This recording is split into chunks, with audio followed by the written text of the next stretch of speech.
Okay, it's time to get off now. I said it's time to get off. But I'm almost done. I already told you once, and I'm not gonna tell you again. But the game's almost no, done. I gave you one warning. But no, give it. Oh my God, I hate this house, bro. I don't want to be here. Where do you think you're going? I'm going to my friends.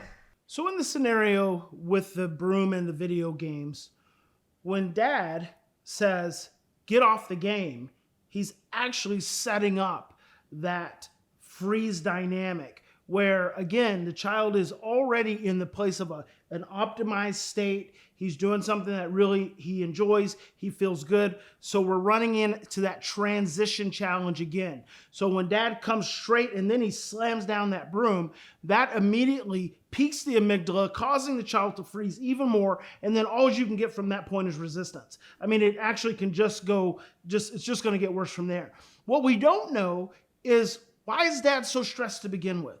What is it that's going on that causes him in that moment to need to have the young man get off the game so fast? So it's just one of those things where you just miss those subtle moments where we don't stop and slow down as coaches or as parents to really give space and time for transition. But when we can do that, it goes so much smoother.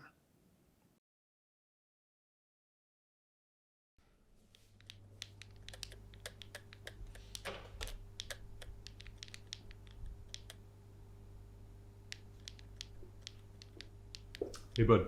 I think it's time to put the game away for right now.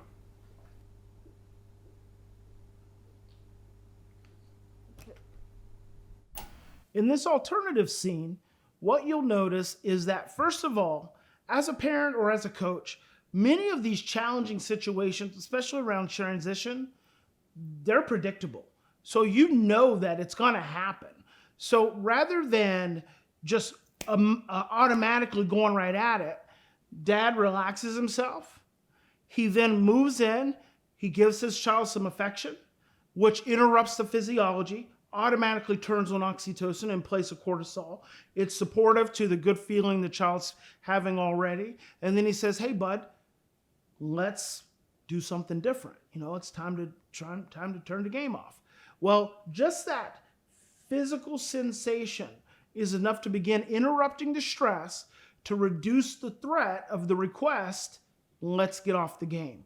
And then Dad, you notice, moves away. When Dad moves away, again, he's taking any potential for threat away from the situation.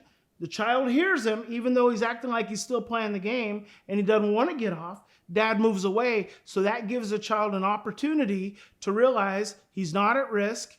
There is an opportunity to play the video game another time, and he's there all by himself to figure it out.